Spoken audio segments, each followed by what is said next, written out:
Hi-ho.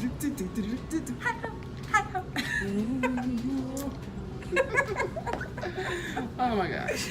How do you get to hi-ho? Oh yeah, she was going like this, so I was like, hi-ho, hi-ho, it's off to work. Yes, off to work we go. We're working. Hey guys. Hi, welcome to Tea Time with Tash and Toni. Tash. I'm Toni. Hey. Hey. Back up in the... What was it, Beyonce and Jay-Z, like, when she was like, fast enough. Spend that money fast, go screw, screw, screw. Screw, screw, screw. Screw, screw. It's just so silly. Screw, screw, screw. Okay. So, what are we talking about today? Getting along with people when y'all have different beliefs. People who don't have the same belief system that you do.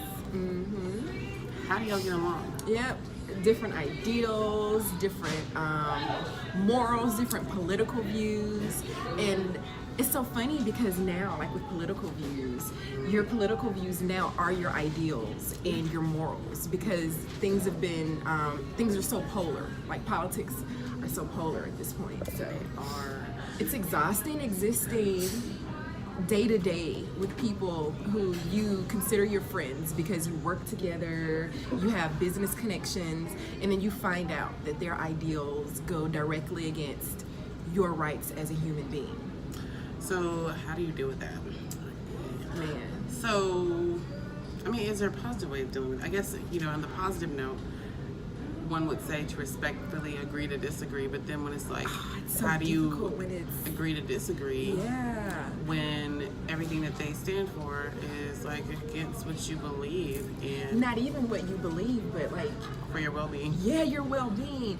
And I remember a time where people with different political views could absolutely agree to disagree. It's like they can coexist, and I feel like now it's like it's hard people to coexist with systems. And I really wonder too, because we're in this cancel culture now, right? Where if people don't agree with you, if they don't believe what you believe, or if they are believing things that are harmful to you, you completely cancel them. You don't give them a chance to reconcile, to redeem themselves, to change. And is that right or wrong? Oh, I think it's like I think it's wrong. I think So for me, I've been coming to a point, like up until maybe the end of last year, I was super militant. And I realized I cut off like the majority of my white friends, especially because I'm from Alabama, and a lot of my friends are super conservative. And as I've grown up, I've become more radical, and I've started to realize. I started to realize that a lot of their views, like, were super offensive. And it wasn't even so much that they weren't my friends. It was one of those situations where they liked me as a person because they knew me. But if they didn't know me from anyone else on the street, they would treat me completly different. I know you told me, they're like, oh, but you're nothing like them, Ann. Yeah, I would get all the time. Yeah, I would get, oh, but you're not really black, Ann. And which they call me Ann. You guys call me Toni. Y'all know me as Toni. But they'll be like, Toni. She calls me Suzette. But they'll be like, Ann, Toni, Suzette. I know you're black, but you're not. She's not black. You're not black. You're a white girl on the inside, and that confused them. Like, it made me angry. It confused me, and I was like, yo, but I am black. Like, you don't see me as like this, but when I go out in the streets, other people see me as just a black woman. They don't care about our friendships or anything like that. So, I cut them all off. And I'm starting to come back around and like educate people, right? Because I realized there are things that I've done that could easily have people, choose to cut me off, like cancel me. And I've had people not cancel me for the things that I've done. And they've helped me learn a different way. And so I've been wondering, like, can we do that with the people that we exist with? For us, I'm sorry, I'll let you talk in just a minute. For us, it's super exhausting because we're always hyper aware. We can't shed our blackness and go out and just be not black, right? Whereas, our peers don't have to be aware of that. So they can exist in their opinions and not worry about anything harming them. So I think it just really comes to a place where we feel that we're able to be safe, like a safe zone of speaking. Yeah. We should be able to articulate, not only articulate, but, share that is with inside of us, without being offensive to someone else, or while someone else not feeling that we're meaning it in a way that we don't mean. Right. Or taking it so much out of context. Certain time, we've had this conversation before, like two people can do the same thing, and yet it be taken so much out of context. Absolutely. Just because of that factor. So I really think that when it comes down to being able to be ourselves and be safe with those people that we have different belief systems from, I'm not saying agree to disagree. It just comes to a respect factor. It does. And just understanding, because when I feel like when we have two different belief systems and what you stand for is totally what I don't stand for, it's probably just looking like, hey, in our long-term goal of things, does this person align up with what I have going on in life? Then it comes to a point of fact of evaluating the relationship, the type of relationship that is, whether it's business or it's a personal one. If it's a business relationship, you might want to evaluate that and see, like, where do we go from here now that I know that this person feels this way, they have this belief system, are we able to still coexist, and do I trust this person? Right. I think that's really what it comes down to. It's hard for me. I'm still trying to navigate this space because I work a lot. My business is built around empowering women of color, empowering Black women, empowering Black men, men of color in general, but definitely with the focus in Black people.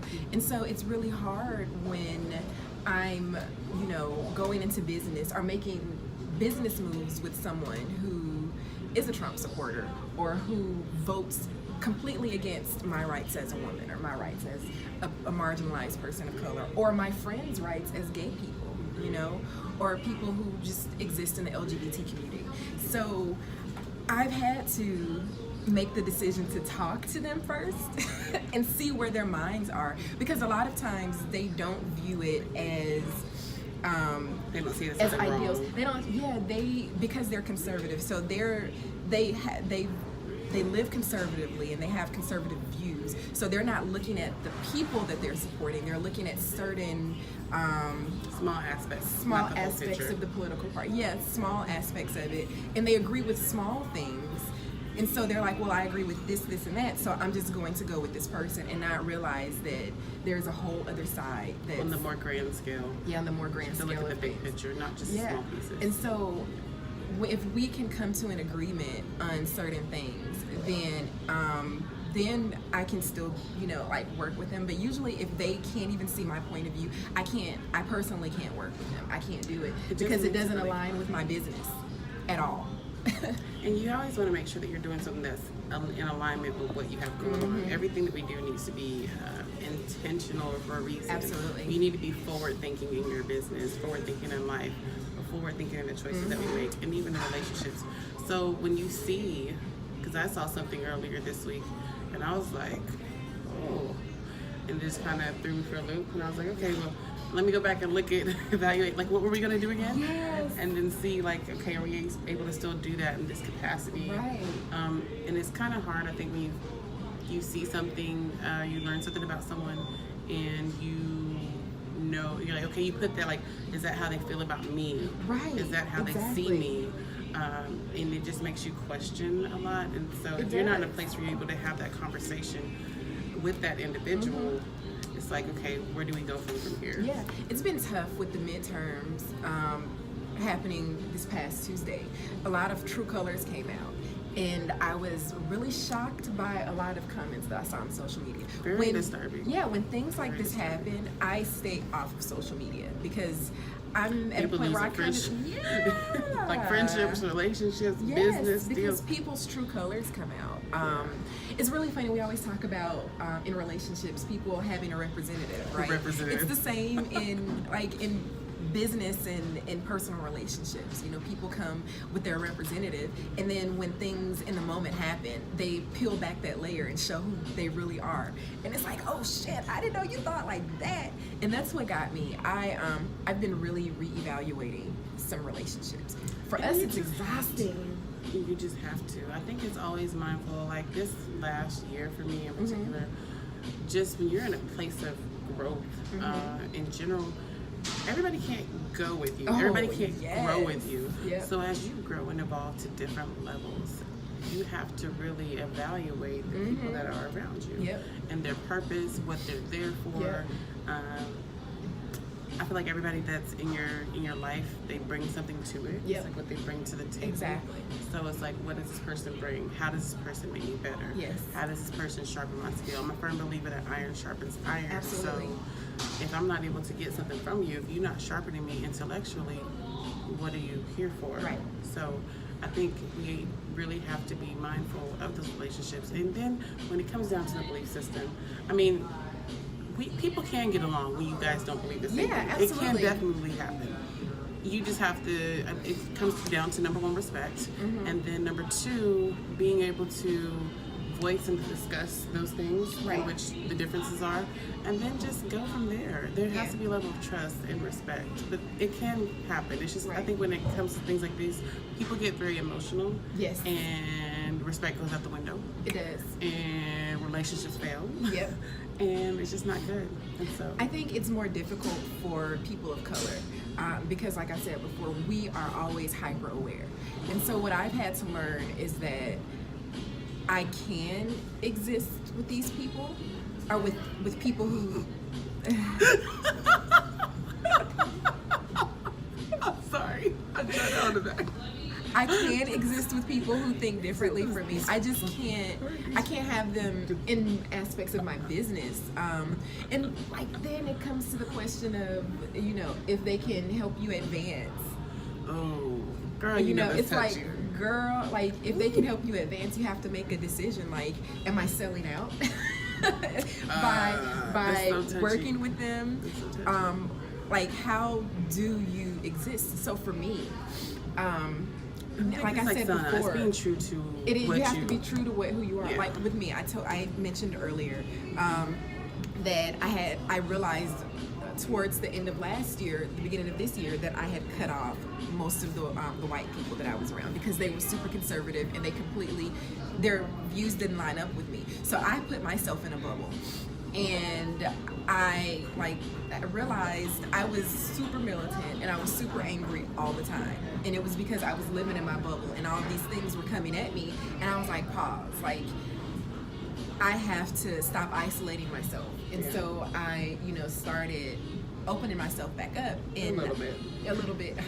Actually, a lot. I'm really proud of myself. You've been doing great. Yeah. And so I actually teach diversity and inclusion. And I talk a lot about personal bias. And I had to evaluate, I really had to self-reflect and reevaluate myself and my personal biases that I've had. And you really have to take a look at that. Yeah, I did. I had to see if it was reactionary, and I had to realize how defensive I personally was being. And so every little thing was offending me. I've had to learn to really let stuff go. And so now I'm operating in this space where I'm teaching diversity and inclusion, and I'm talking about personal bias. And a lot of white women are, they're coming to me for that. And so it's been really draining trying to find that balance and show the people that I'm serving, my community, that I'm not selling out, but also work with these women. I don't even think it just has to be about. I don't ever think of it in that sense. We have to educate. Knowledge is power. It's our passport, as Malcolm X says. It's our I don't have a Malcolm X hat on today. It's our passport to the future. When we educate knowledge, give ourselves the knowledge on it. That's our passport into the future. So if someone's genuinely wanting to learn and wanting to be more inclusive with diversity, I think that those are conversations we have. I think it's awesome that you do that, because if we don't do that, then we're shaming them, we're giving them the shoulder and saying, hey, you can't learn this. Right, we and need that's to why educate, and I think it's awesome that you do Absolutely, that's why I've moved away from the cancel culture and canceling people instantly. Don't get me wrong, I'll still cancel somebody quick, but I give people room to grow, and I do give people room to to change, to make a change within themselves. And I think it just comes with awareness. So it it's like does. now that people are aware, now we're able to have these conversations. Now I'm able to tell you, you know, okay, this is okay in this instance, and then, you know, this really isn't okay to not do that, or what to do. So it's being more conscious and aware. Yeah, absolutely. But it's still, I mean, I still find myself trying to balance. I mean, with that being said, I totally agree. I still find myself trying to balance, feeling like I'm selling out something. I do agree that, you know, as a person of color, as a black woman of color, I can start that conversation, you know, and create safe spaces for other black women, but begin to educate, you know, white women about diversity. But then I'm a firm believer in teaching your own, you know. So it's a hard thing. It's like throwing a ball in a glass room, you know, and trying not to shatter anything. It's hard because on one hand, a rubber ball. It's like, is it a rubber ball? It might be a black ball. Shoot, because people will blackball you in a minute, but that's a whole other conversation. But I don't know. It's just I've been having a difficult time finding that. So what do you think bridges the gaps with finding the balance in that? What do you think it would take, or what does that look like? How do people, because if you're experiencing that, I wonder how many other people are experiencing the same thing. So how do we begin to find it, talking about it? First of all, talking about it with each other, and with the people around us. You know, I have these conversations with white women and white men a bit, because I need them to understand, like, this is exhausting for me. You know, I don't believe in sticking your head in the sand, because if you don't talk about things, they're not gonna just go away because you don't talk about it. It's the situations will get worse. So you have to talk about it and bring awareness. I was talking with some people last night about this, and you know, we were talking about white privilege. And we were talking about addressing white privilege. A lot of white people believe that white privilege, saying that you have telling a white person that they have white privilege is like telling them they're racist. That's completely not true. You know, you can have privilege, which is not necessarily a financial privilege, but it's a head start. You know, when you're looking at a finish line, when you're looking at a start line. Goodness, did you see that video on YouTube? Dr. Phil? But no, it wasn't Dr. Phil. It was like a guy. Oh my gosh, we're gonna find it and drop it in the link after this. So it's pretty much like there's like maybe 40, 50 kids, right? Oh yeah.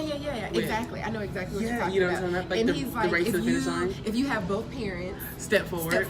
Oh my gosh. If you have an inheritance or something like that. He was like, if you have your electricity ever been shut off, you grew up with both your parents. Step back. Just different things. Oh gosh. And the people who ended up being in the front, and then they all got to run to the finish line. And the people ended up being in the front were like white boys, like maybe a few white kids. Few other ethnicities, but you know, when they turn, he had them turn around and look at the back. And he said, do you see how much of a head start? Yes. And he said, pretty much indicating, he's like, the people back there, it doesn't mean anything less of them that they cannot achieve what you have achieved. Yeah, but they have to work so much harder. Yep. And that's exactly what, you know, what that privilege is. And so it was a beautiful video. We gotta find that link. Yeah. And I think that having these conversations with our peers about that and about explaining to them their privilege and making them aware of it will help them better understand our, you know, what we go through in our situations. People's stance on it, the position that we sometimes fail to put in. Yeah, and being sympathetic to that. Yeah, and understanding. And like I was saying last night, you know, it's when you're going through a range of emotions while you're learning. Sometimes you do feel guilt, and a lot of people feel guilt and then instantly stop because they don't want to feel that. But you can't like live in guilt. You have to feel it, acknowledge it, and then move forward, because you can't control the society that we live in. You can't control that you have white privilege, but you can acknowledge it, and then be like, once you're aware of it, then you can see how, like, someone else's point of view and how you can be a better friend, co-worker, ally. Because ultimately we all have things that bring us together that we can get along with. Ultimately more does bring us together if we allow it. Yeah. We can allow things to separate us. Yeah. We can allow to, you know, a lot of the things and the commonalities that we have to get along and have peace and grow and move forward together and prosper together. Absolutely. If we choose to do so. Absolutely. So it's always a choice. And then for us, you know, as people of color, like I will never tell a black person or any person of color or any marginalized person not to be angry. We definitely have a right to be angry. We have a right to feel the emotions that we feel. But for me, I personally, what I say is feel your anger, feel whatever emotion that you feel, but don't let it rule your life, because it's not. You want to be in control of that. You want to be in control. Yeah. You want to be in control of it that. becomes toxic, and I'm telling you. Yeah. I lived with that anger for a long time, and it was super toxic for me. I was angry at every single thing. Yeah, and it was making me And it's very sick. draining to take all that energy, to take all that anger and put all of that energy into something negative. Absolutely, and that's what I was doing. So I had to step back and evaluate myself. That's why I was saying earlier, I had to evaluate myself and see what I was contributing to my lack of peace. And so I've chosen, like, I don't even enter those conversations on Facebook. I'm telling you, you ain't gotta argue with everybody. I'm telling you, people, everything's not worth your attention. It's not worth your attention. You can't change people's minds just by arguing. You gotta pick and choose your battles. You have to pick and choose your battles, and talk to people in your circle. You know, like Facebook is social media is so broad. You have access to so many people. And if they're not in so many groups, if they're not in your circle, if it's not benefiting you, then don't put your energy into it. Let them think. Ain't beneficial is artificial. It's I like that. So if it ain't beneficial, it's artificial. Yeah. Yes. And so when it comes back to just protecting your peace and then getting along and coexisting, you can coexist. It just comes back to the respect factor. Yeah, absolutely. And then just having conversations like we're having now. Like, as far as coworkers are concerned, you know, you can know that your coworkers have a different opinion, or not even a different opinion. You can know that your coworker, how they view you as a person, or how they view, like, other minority groups, or I hate calling us minorities, other social classes, other marginalized people, so many different things that you can say. Yeah, but you can be aware of how they feel, and that will dictate how you treat them. You know, you ain't gonna trust them with anything personal, and you know that you have to be aware that they can make a decision easily that's gonna be against your, you know, like you. And you have to just be aware of that and operate in that with that knowledge. But you don't have to, like, sit there and be angry at them all the time. Say what you gotta say. Say what you gotta say to them and move on. Y'all don't have to be best friends. Yeah, because work. I actually had someone talk to me about this within the last couple of days. There's someone at work that they wanted. I guess the person's upset because you say you're at work and you're not giving the other person the attention that they feel that you need. Yeah.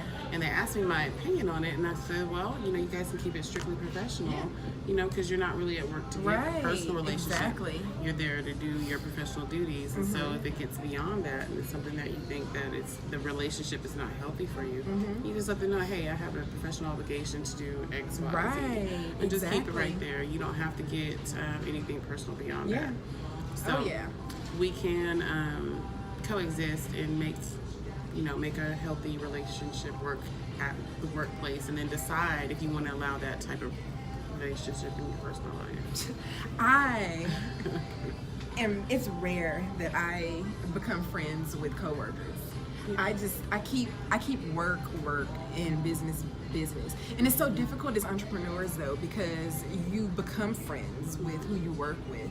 So when it comes to my business, friends with clients too. you become friends with your kind of, clients too. And that's what's harder outside of work life, when you find out that these people that you've befriended have completely different ideals from you. So I try to keep those a little bit separate. You just try to separate the two. I do. Respect them as individuals and keep it moving. I do. And it's been hard, but I take each instance as it comes and make a decision from there. You know, I actually was just I had a conversation with another friend. She's not a black woman. She's another woman of color, and we were talking about a black guy who white women have canceled because of what, like in our group, all in our group, who they've completely canceled him because of things that he said about the LGBTQ plus community. And we decided, she and I personally decided not to cancel him because he is learning, you know. He grew up in his own bubble and he just wasn't aware of things. So he asks questions and he's trying to get a better understanding. But they completely canceled him because they live in a cancel culture as well. And they're like, well, he didn't agree with this, so we're gonna cancel him. And they said things to us about him, and we had to explain to them, like, it's not your place to cancel a person of color, first of all. Like, I don't care what your opinions are, but you know, it's like we had to explain to them, like, we didn't cancel you when you were saying racist things. So we're not going to cancel him for saying sometimes, like, for making homophobic or transphobic statements in ignorance as he's trying to learn. So and it just comes back down to educating yourself. And so that's what I was saying does. about earlier. You know, when you see somebody that's genuinely trying to put forth the effort to have an understanding so that they are like willing to be better and how they operate and conduct themselves, we don't bash or shame them. You know, we need to not do that. That goes back with, you know, stigmatizing and not talking about things. We don't bash and shame people when they genuinely want to get better and educate themselves. So. Yeah, I agree. And like, before we end this, I want to say it's been difficult for me because I still like walk this very fine line of militancy and like I'm trying to balance. I'm a Libra. She's gonna walk this very fine. What kind of line is that? A 90s line. 90s dance line. But honestly, like, okay, I'm a Libra anyway, so I'm all about balance. But it's been difficult for me trying to find balance between militancy and being this person who just kind of, I don't even know if like I decided to put myself in this position or if people have pulled me into this position. Even with teaching, like, I didn't want to originally teach about diversity and inclusion. I just kind of got pulled into it. Like, people were asking me questions. Well, it's just that and I was like, I don't educate for free. So. Well, I think when it comes down to you and diversity, we have these conversations, and you're very intuitive. You go deep in the depths of it, and I think that you're the perfect example to have these conversations because you're able to balance. I mean, even though growing up in Alabama, you take that there, and then you go to, you know, this military setting to where you're going. I grew up on a military base all my life, so we were always, you know, in a military. I mean, pretty much like the only black family. There might be one or two other families there. I was always the only black one. And my husband was not a black man, so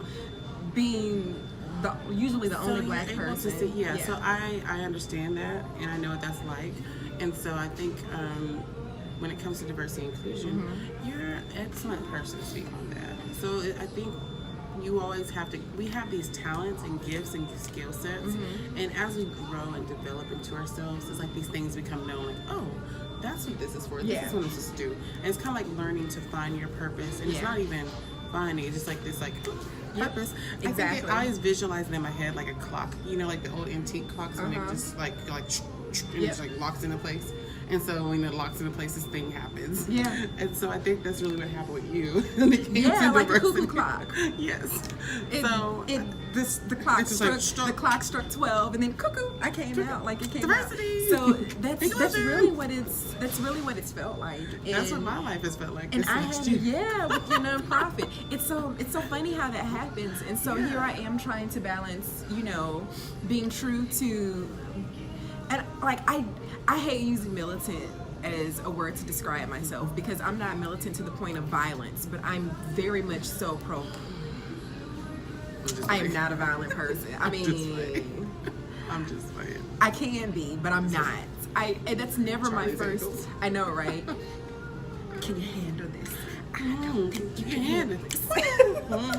But really, but I'm very much so.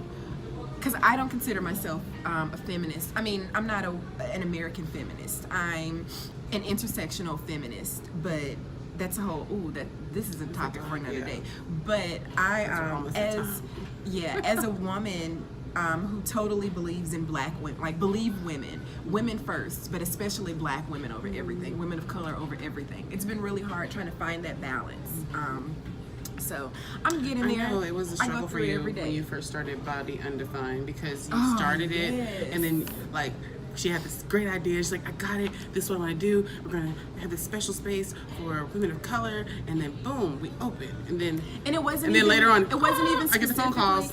Yeah, and it wasn't like, even Tosh. specifically just women of color. At first, it was, I wanted it to have a focus on women of color. No, but and you're right. It was women more of all sizes. Yeah, all sizes, Yeah. and not just specifically women, because I believed it was men too. It was for people who all sizes. weren't represented in the media, who Yeah, you're weren't right. like, you know, the ideal view of What beauty. society says you're supposed to be. Yeah, a classically beautiful naked person, right? Yeah. So that was a plus-sized woman, a plus-sized man, an anorexic person, a black person, an Indian person, whatever, a white. It didn't matter, you know. And then all of a sudden, I started She started getting all kinds of stuff, and she called.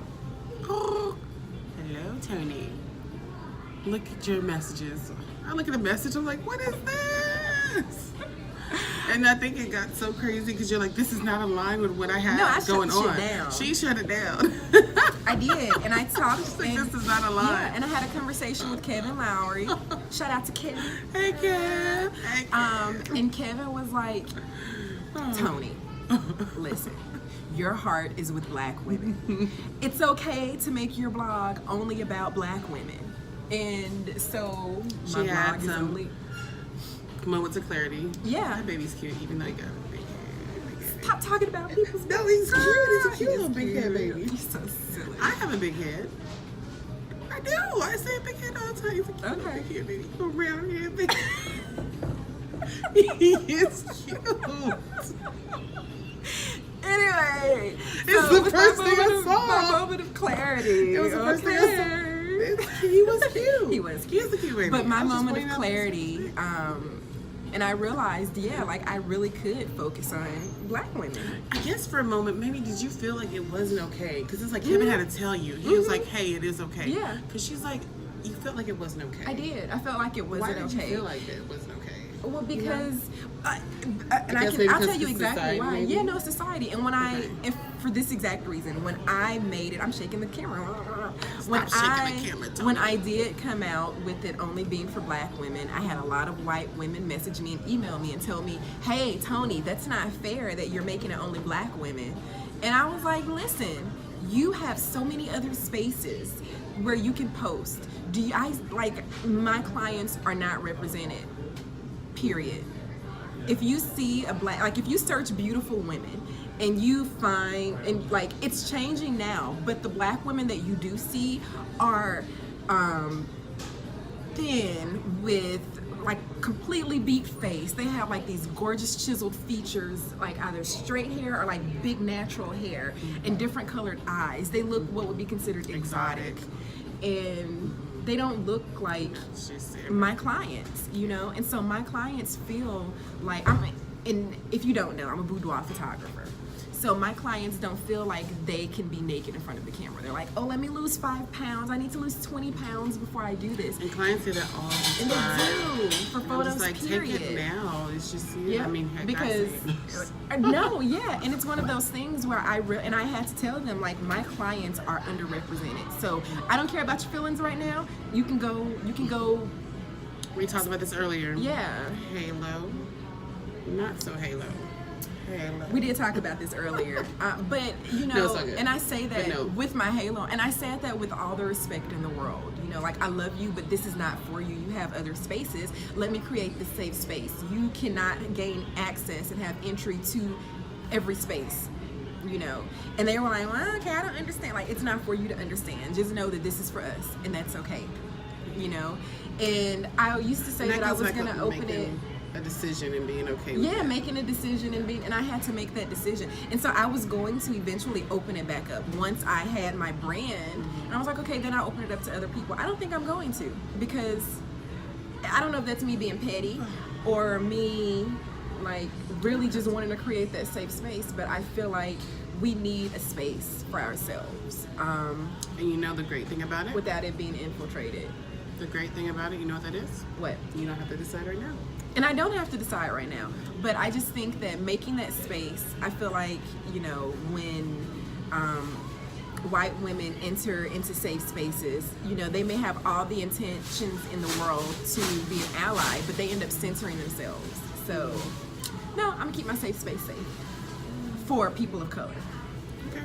Yeah. You're within your rights to do that. Yep. But I don't have to make a decision now, like you said. You know? But the decision is already made, so it is what it is. Anywho, we were just talking about people with Yeah. differences, and I guess at the end of the day, we just agree to disagree. I mean, there are some things that I'm sure we probably see differently on. I don't know. I don't know. We, for the most part, we pretty much line up with our views. Okay. Yeah, there hasn't been anything crazy. Yeah. Yeah. But if there is anything, it's nothing drastic where I'm gonna be like, fuck Tash, I'm about to cancel her.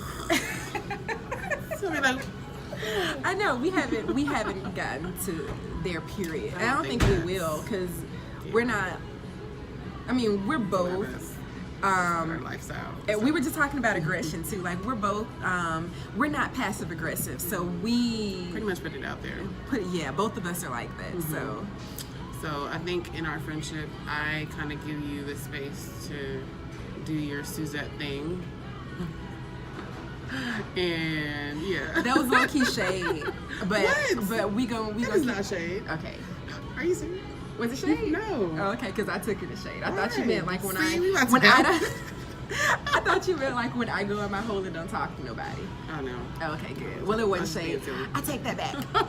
No, I'm just being silly when I said you do your Suzette thing.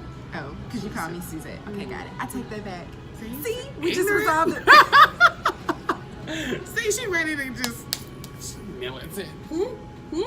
What? Did you see that? We got it on video. No, but anyway. But we just resolved that because we did. talked about it. We did. We had the conversation and talked about it.